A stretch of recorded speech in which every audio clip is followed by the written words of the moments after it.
This is our third session on food stories in the Bible, both the Old Testament and the New Testament. We've in the two previous sessions that are up on YouTube. We talked about the fundamental stories in the Old Testament, especially Passover, as a very food forward narrative or part of the story. It's a key part of the story of understanding the place of food in ritual that reminds a people from generation to generation to generation of their story. Where we left off last time was making the transition into the New Testament and lifting up that it was clearly the Passover celebration, which at the time that Jesus was in the midst of his ministry, the first Passover had taken place something like 1,500 years earlier. So this is a celebration and a ritual meal that has in fact been carried on from generation to generation to generation to generation. And it's that meal that Jesus gathers his disciples with him,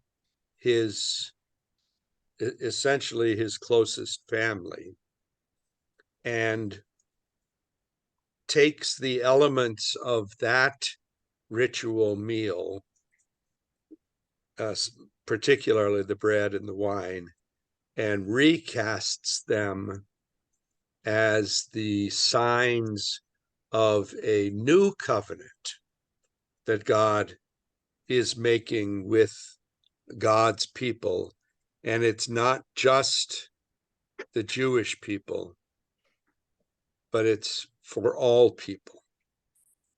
You notice that continues to be part of our liturgy.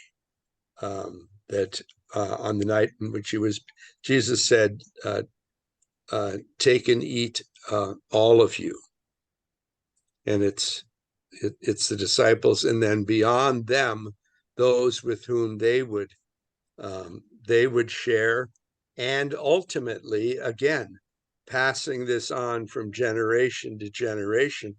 It's now been 2 millennia since the time of Jesus' ministry, 2,000 years, and we're still carrying on this ritual week in and week out that's connected back 1,500 years before that. And yet we find ourselves centered in this ritual meal.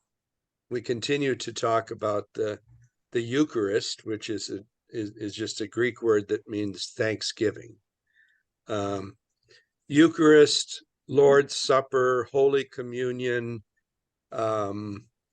whatever, the sacrament of the altar, those are all names for the same ceremony in the church. Different denominations understand exactly what's going on in that ceremony, understand that differently. But and not all Christians celebrate the sacraments. Communion is not common to all Christians. Why? Pardon me? Why? Why is that? Because some people have come out of a teaching that it's the word of God that contains all you need to know, all you need to have, and you don't need any of this kind of sorcery. Um, you just need the Word of God, the Bible. They tend, interestingly, folks who are of kind of that strain tend to then I'm going to say idolize the Bible and try to make the Bible the only source for any Christian teaching. And in fact, we know that quite a bit of Christian teaching developed in the apostolic years, in the first years of the church, and are not captured in that small number of documents from that age that we call the New Testament. Let me stop there because that may have been confusing or raising a question for anyone. Okay, so there's another real interesting aspect to this. When we celebrate communion, we use the imagery. We use the imagery and the words of feasting and the banquet. And yet, as you know, you typically get, a morsel of bread and barely a swallow of wine. What kind of feast is that? But that's part of the paradox and the power of this sacrament is that God says, I know this isn't reasonable. This isn't scientifically verifiable.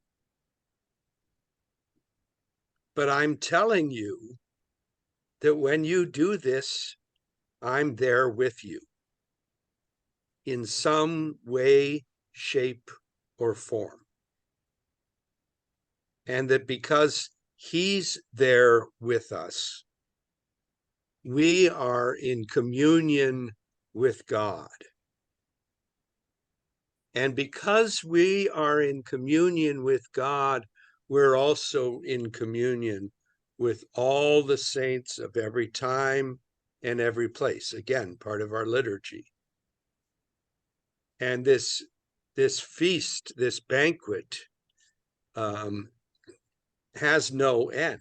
Somewhere in the world, in any given hour, the Mass is being celebrated, or communion is being celebrated. However you want to define or name the ritual. And again, we do it in different ways. We have within Christianity, we have different understandings, and it's kept us apart. I would say in the last 25 years or so, at least within the ELCA, we have gone out of our way to say we don't need to be in full agreement on every theological point before we can join with you in celebrating Christ's presence in our midst. We can continue the conversation. And I'm talking about things like, do we understand that the bread and the wine is the body and blood of Jesus, or it represents or symbolizes. And the Reformed tradition has, not the Lutheran tradition. The Lutheran tradition has continued the Roman Catholic understanding that the bread and the wine become the body and blood of Christ. There's a slight difference between us, between Catholics and Lutherans, in that Catholics say it is no longer bread and wine. It has become only the body and blood of Christ. That's transubstantiation. It's changed its substance. Lutherans teach that it is bread, it is bread and it is wine, and it is body and blood of Christ. It's what we call consubstantiation. It's con means together, of both. It's not just bread. It's not just body. It's the bread. Luther uses the term in, with, and under. The body and blood of Christ are in, with, and under the bread and the wine. That we, as I said, we call consubstantiation. And then there's, and then there is that's also what the Church of England and most of the Anglican tradition, the Episcopalians and so on, believe what we believe, and or what the Catholics believe. But again, those are awfully close. We now have in the ELCA, we have partnerships and what we call full communion with a bunch of denominations that don't believe in that believe that the body and the blood represent Jesus and remind us of Jesus. And what we basically have done in the last 30 or 40 years is given up our long time insistence that we would only commune with people who understood communion the same way we did. We have now moved to a place where we say, this is what we understand about communion. Tell me what you understand about communion, and let's commune. So it's not in any way a barrier. It's a mutual invitation. Marge, does that make sense, particularly coming out of the Missouri Synod tradition? Yes, and maybe. I don't want to say no. Pardon? I didn't hear you, Jules. I said, have you been to Missouri Synod Church lately? Not lately. Since I've come to Grace, I have not been to a Missouri Synod Lutheran church. Mm-hmm. Are they changing? I can't believe they would. No change in sight. I didn't think so. They just reelected the president and I don't remember that. It's the longest term a president's ever had in the Missouri Synod. But I have to say, I'm sorry. Go ahead.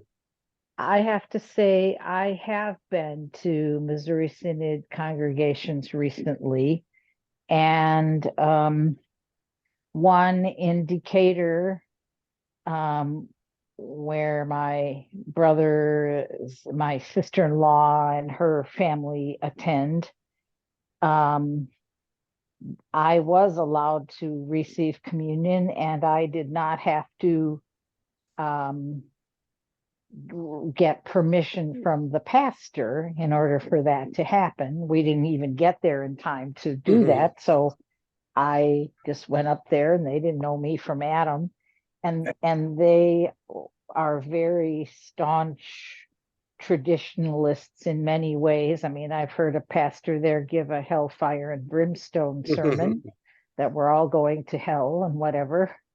And my niece, who is and my nephew-in-law, I guess that's the word you say, who are both teachers in a Missouri Synod church school.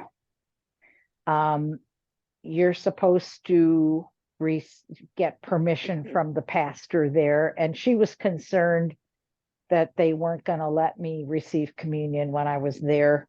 And she said, and I don't agree with it, but I can't say anything because I'm a a lay person in the church here. Right. But they didn't ask any questions. She said normally you have to get permission, but we didn't see the pastor to do that. So we just went up there, and I received communion, and my niece sighed a huge sigh of relief. So, but I do know of two churches in Decatur, Missouri Synod congregations, where they do not require you to ask permission. And in one case, it's been going on for many years. Yeah, I know the practice varies widely across the Missouri Synod, as it does, for instance, as it does across the ELCA. Communion practices are very different. There's still a lot of congregations, particularly rural congregations, that only have communion once a month, and small town congregations. That's not, I don't know what the percentage is, but the what I would call the more progressive parts of the church, 30 or so years ago, restored the practice of weekly communion, which had fallen out of use. It probably, for Grace, it probably was weekly communion from the beginning, because this was a Swedish, this congregation was founded by the Augustana Synod, which was the American version of the Church of Sweden. And that's a very liturgical tradition. So I'm guessing that Grace had communion from every week from the beginning. A lot of churches didn't. And there's one of the main reasons for that. In Germany, in the time of the Reformation, Luther was very insistent that the churches that left the Roman Catholic Church and joined what became known as the Lutheran Church, that they continued to have the Mass every week. And as the church began to migrate to the United States, there were not nearly enough, communities often migrated together, and they'd settle together in a part of North Dakota or a part of Kansas, and bring their traditions with them, and often would, when they'd get a community settled, they'd start a church, and they would send back to wherever they came from, whether it was Germany or Sweden or Norway, wherever they came from, they would send back to the home country, the mother country, and say, send us a pastor to be pastor here. And then the Church of Sweden would send a pastor to serve multiple congregations in a circuit. Yeah. And the understanding was, whenever the pastor was in residence on a Sunday, you would have communion. But on the Sundays when your pastor was at one of his other congregations, you would not have communion. You would have service of the word. And then when congregations started being able to afford their own pastors, they were in the habit of communing once a month and saw that as normal. And then they went a couple of generations with that being normal before the liturgical revival of the 60s, which kind of returned us to an understanding that the sacrament of Holy Communion is the central act of our worship. Yeah. It's not an added on. It's what we gather for. Now, you know that Jules and I were married in my Catholic parish. Right. Before we were married, we met with the pastor. Of course, you had to do that. And he told us right from the beginning that he had absolutely no problem with giving Jules communion. So Good. we always went to communion. Now, they were the Passionist priests, which is an order priest. Right. We are not so much under the head of the archdiocese. Right. Yeah, The cardinal. but Right. now we go to a diocesan and we just don't tell the pastor. What Right. he doesn't know won't hurt him. And I don't think Jesus. Don't ask, don't tell. Just don't tell. Right. No, don't. Well, it's between you and the Lord. So That's there what Right. we feel, Marge. Right. Yeah. Right. And as I try to communicate on Sundays, when I remember to invite non-grace members, if you will, to communion, is, you know, that it isn't ours. It's Christ's table that he invites all people to. And I think that's an important part of our message. Any questions, comments, or loose ends on the connection between the Passover celebration, the Lord's Supper, and our current liturgy? I have a question, and maybe you just reminded me of it again that I've been thinking about, and maybe this isn't the time to answer it, and if it's not, you can say so. I think I seem to recall at one point you would say all baptized Christians, but now you don't include the word baptized. And I wondered if there's a reason for that. I would say you may occasionally hear me say all people. Yeah, most of the time that's what you say now. Usually I say all Christians. Or okay, yeah, okay. But I could kind of with a clean conscience, I guess I would say that this sacrament is offered to all people. Mm-hmm. Just as Christ would offer it to all people. He did. Yeah. And Right. Well, then it would include the Jewish people. If you say all people. Yeah, and the Hindus and people with no religious affiliation. Mm-hmm. And my argument would be if they are experiencing this as a moment of grace, then it is it's doing what it's supposed to do, Mm-hmm. and it's not dependent on the person receiving it. It's God's act of grace. What we do with that grace is up to us.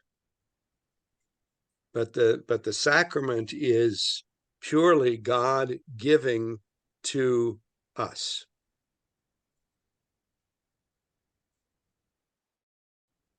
Does that make sense? Makes sense. Makes sense. Yeah. If it wasn't like that, there wouldn't be anybody in the church Right. If it was, or any church. yeah, here are the qualifications for you to get your sins forgiven. That wouldn't be grace. Yeah, that's And right. and what I understand grace to be is God's absolutely amazing is the only, I mean, it's a cliche, but amazing gift to us of relationship with God in spite of our gross deficiencies. If I had to justify my own existence, I would fail miserably. But I don't have to. God has said from the moment of my baptism and really from I think earlier than that, when I breathed the first time, God said, Daniel, you're my beloved creature. And then in baptism, that was kind of ritualized with God saying, Daniel, I'm marking you today as mine forever. Any other comments, questions about the connection between Passover and the Eucharist? Okay.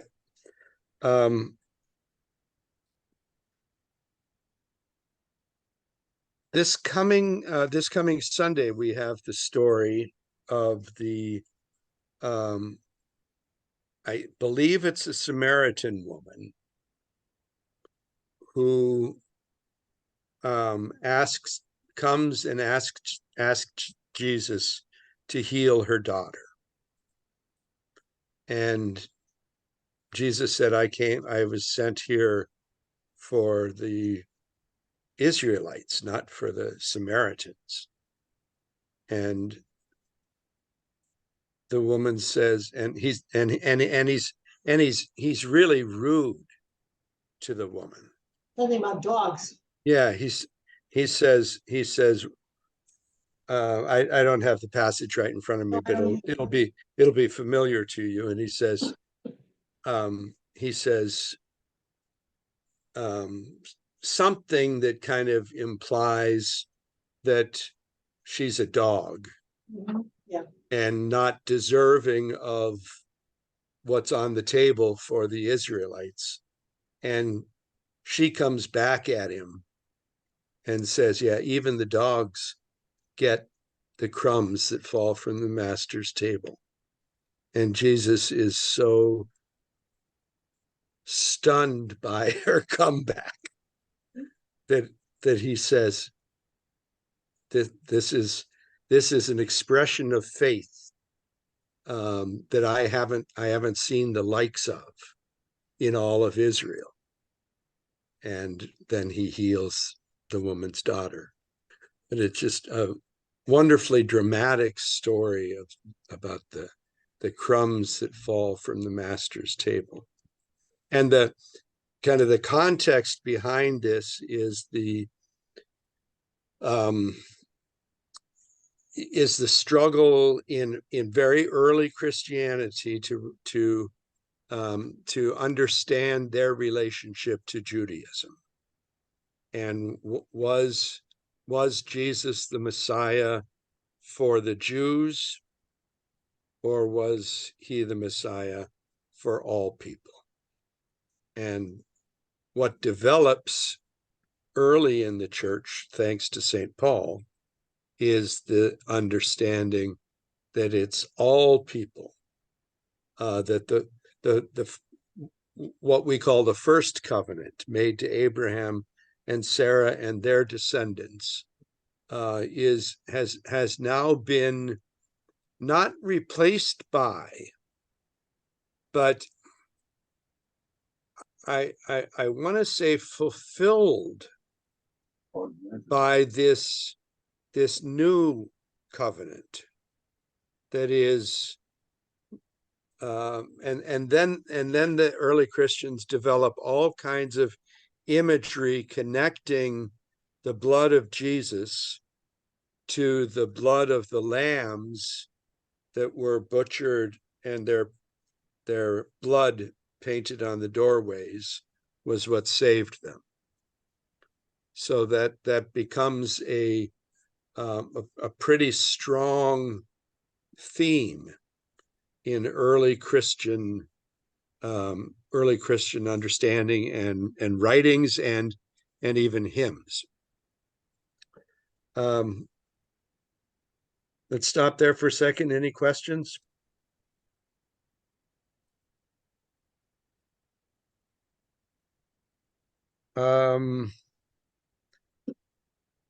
We have we talked already about the story of the feeding of the 5,000 and the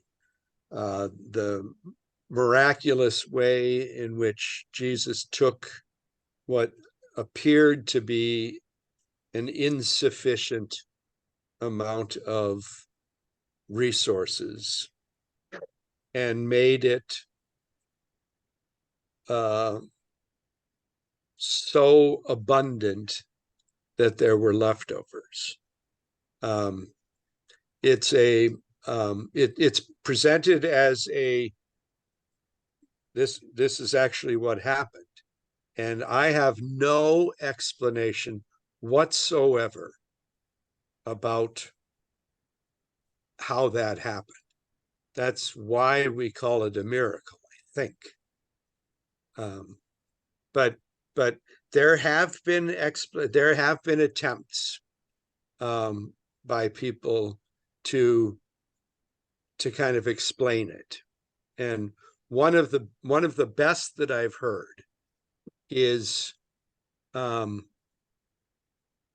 that, and I don't subscribe to this, but I think it's a good kind of teasing out from the story an additional meaning, and that's that when Jesus blessed the very scarce the loaves and fish, and they started distributing them, then people in the crowd who in fact had brought their sacked lunches started sharing with their neighbors.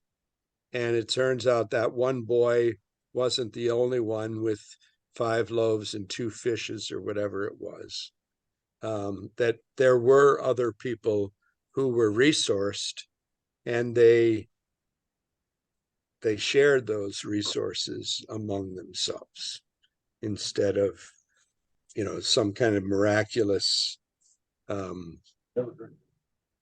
miracle. But again, as the story is presented, it doesn't explain it. It just tells the story of abundance. Go ahead, Martha. It's interesting. It's one of the few stories that all 4 Gospels have. Right. So it must have had an incredible effect on the Gospel writers. Right. Every one of them, because there's all kinds of stories in there that aren't repeated, but this one sure is. And I'm not positive about this without going back and reading all 4 of them, but at least one of the common themes is Jesus looking up to heaven, or Jesus taking the bread in his hands and blessing it, giving thanks to God, or something to that effect. And it's very Eucharistic, and it's reminiscent of the Last Supper. Any questions?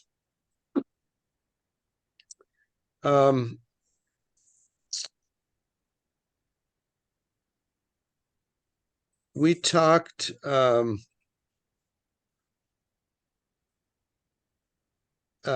little bit about both in the Psalms, in the Old Testament, but also in some of the in the book of Revelation, some of the visions of paradise. They're all about banquet, a huge banquet, and it's really where we get our banquet imagery for this measly little meal that we have every Sunday morning. And it's that this little thing that we're doing is part of something that is enormous, again, spanning not only the whole world, but generations before us and generations yet to come. At some point, we'll be at the banquet table, and there's a very real and intentional kind of confusion sometimes about whether the writer of Revelation is talking about a literal banqueting table for the remaining disciples, or if it's the banquet that has no end up in heaven, that's presided over by God himself. And in Revelation, it's often God and the Lamb is the representation of Jesus. Any questions?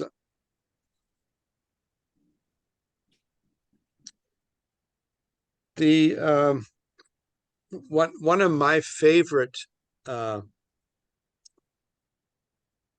parables of Jesus is the parable of the what we usually have called the prodigal son. But it really is, it should be called the story of the parable of the forgiving father, because he's what it's all about. Yeah. He's kind of the star of the story. You know the story. I've seen it acted out a few times, and it can be really, really well done when you get the two sons. You get very wealthy father, very wealthy two sons, both of them with an attitude, of course, because they're teenagers. And and one of them says, "Hey, Pops, I want my inheritance now." And the father says,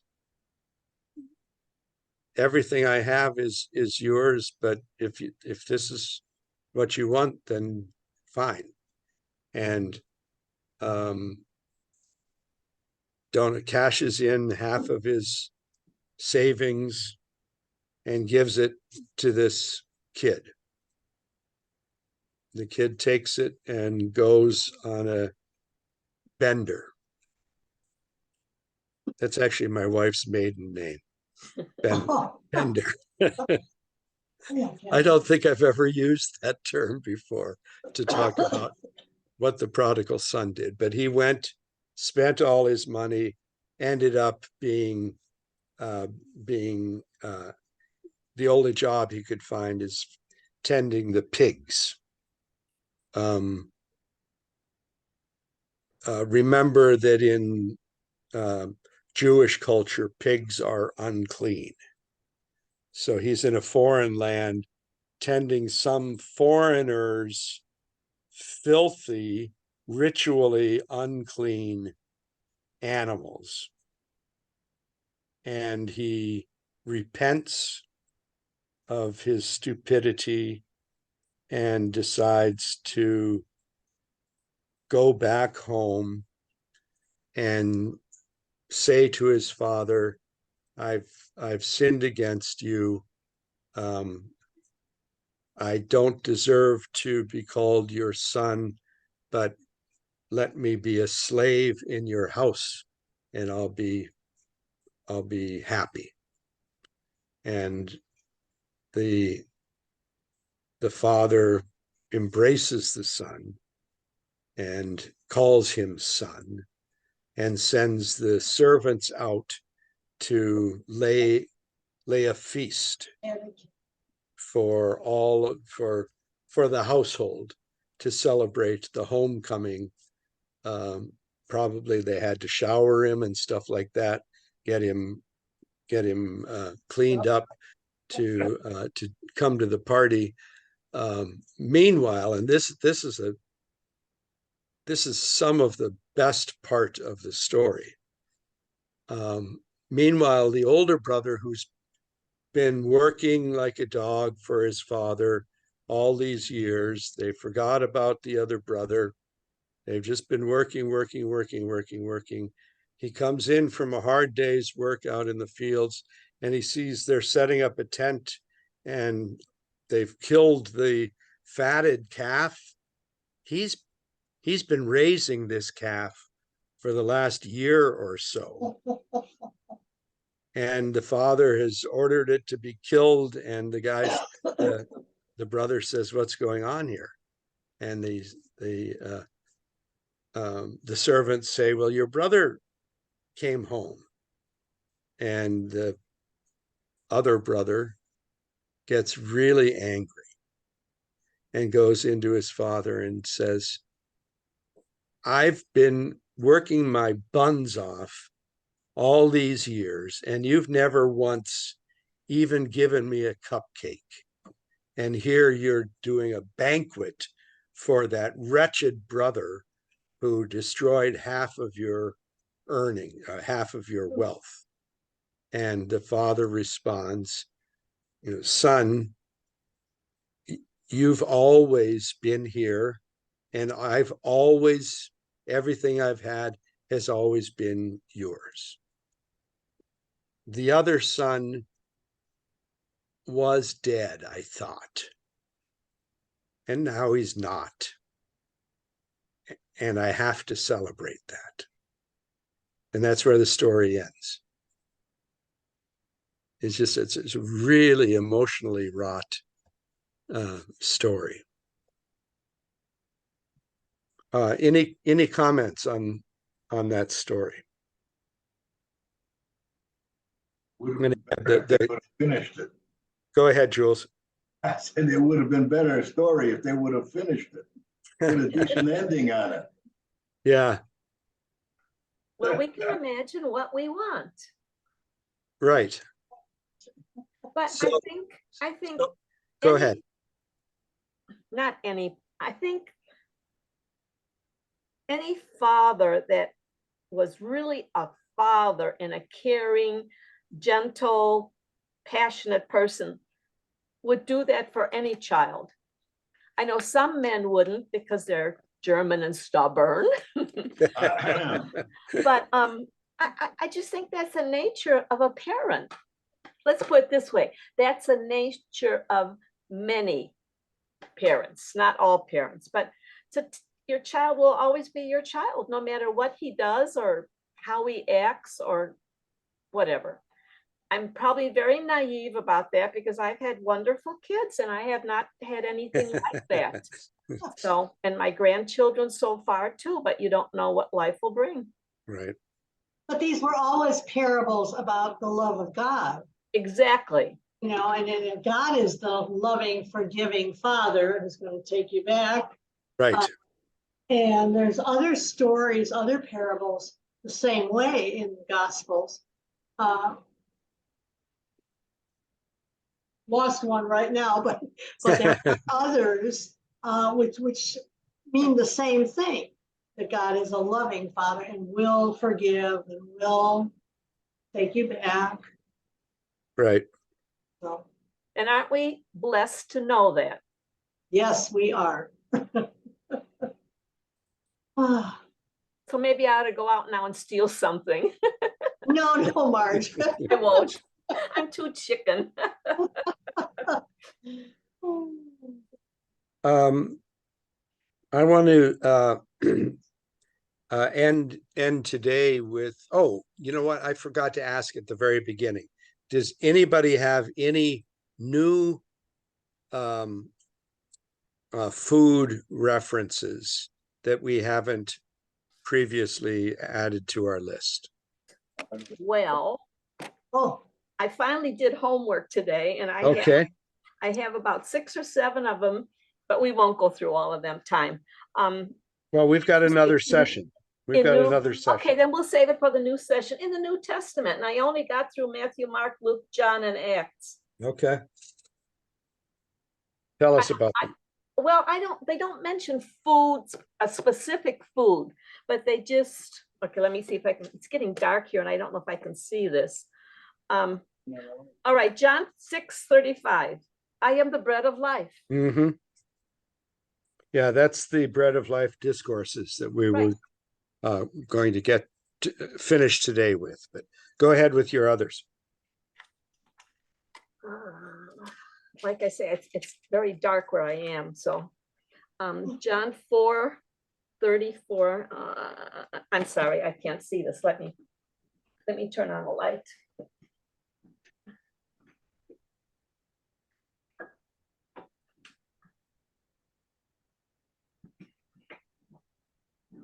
What I say, John 4:34.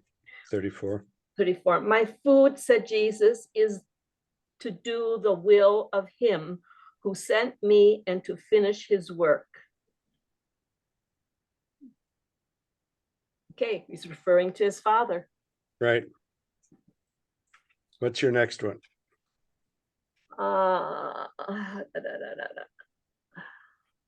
Luke 9:16.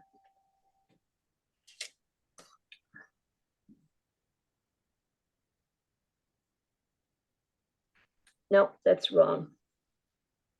No, wait. I can't read. These numbers are so tiny. I have a large Bible, but I can't see. Taking the 5 loaves and the fishes that we discussed. Okay, yeah. Mark 7:15. Oh, I love this one. Nothing comes outside a man that can make him unclean by going into him. Rather, it is what comes out of a man that makes him unclean. That's why I just cannot understand why the Jewish people don't eat pork and fish, and not fish, but shellfish. Right. Because here Jesus says this, but they don't believe in Jesus. So they're right. Right. We have to convert them. Okay, that's all I can see. That's all you had? Okay. I have more, but I can't see. It's very, very okay. Sitting. It's very dark. So you have to learn Braille, Marge, and then you won't have to worry about that. I know. I think of you very often. I might be getting there. I haven't been able to listen to the first 2 things yet, but I'm guessing that you did mention the manna, because there's lots of places in there. in the Bible where that is mentioned a lot. Right. Okay. Do you have others, Terry? I don't, because I don't, with my resources, I don't know how to find them. I Okay. just have the straight Bibles. I don't have the other references, but I suppose I could go to Google or whomever, Lady A, as I call her, or something, and maybe do some searching. So I'll try to do that for next week. Martha, do you have any additional ones? No, I don't. No. Okay. I'm going to pull some additional ones for next week, and I think we're just about at the ending point. Let's see if anyone has any questions for today. We're going to end with the one that Marge mentioned. There's the bread of life discourses, and this is in John's gospel, and it's he really is presenting himself as a parallel to the manna in the wilderness, and that the people who ate the manna were nourished, and now he's saying, and this of course has, if you remember in John's gospel, there is no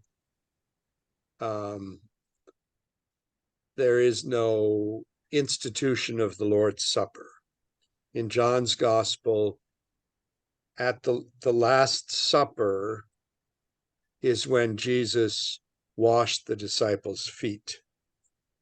And that was kind of the sacrament that was established. We obviously don't do it as a sacrament, but in John's gospel, that was the sacrament that was established on that night, that we should do what he had just done for us, that we should wash each other's feet. So John doesn't have a Jesus took the bread and broke it and distributed it and took the cup. But what John does do is in a number of his stories throughout the narrative of his gospel, he weaves in what's recognizable as Eucharistic imagery. Imagery or words like broke the bread. They're kind of dog whistles, we would call them now. That we know that John is not talking about just any old bread, but that it's Jesus with bread in his hand, breaking it, blessing it, and breaking it, and the power that is present in that act. Jesus also says in these these discourses that if anyone doesn't eat of the bread that he offers, which he says is his own life, if anyone doesn't eat of that, they have no place in him, he says. Remember, John is real big about the indwelling of the Father with Jesus and Jesus with his disciples. And this is again part of that. We don't even know where the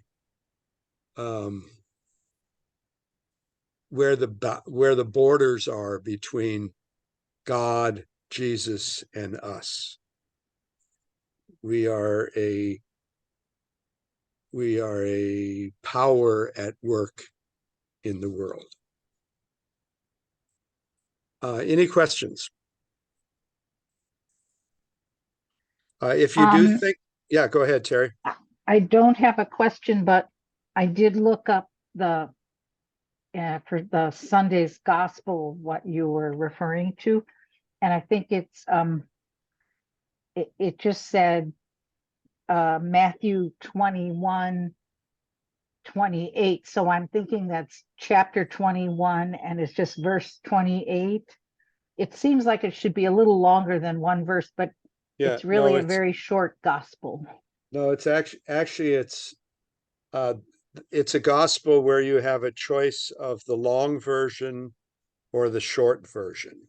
So Ah, you may be seeing some or feeling some brackets or something like that. I'm not sure. I just But tried to read it on my phone, so I only did it auditorily, so I haven't read it in Braille yet. okay.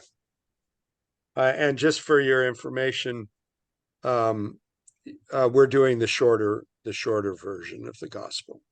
Okay. And just as a heads up, the shorter version, well, both of them, longer or shorter, it they have it includes the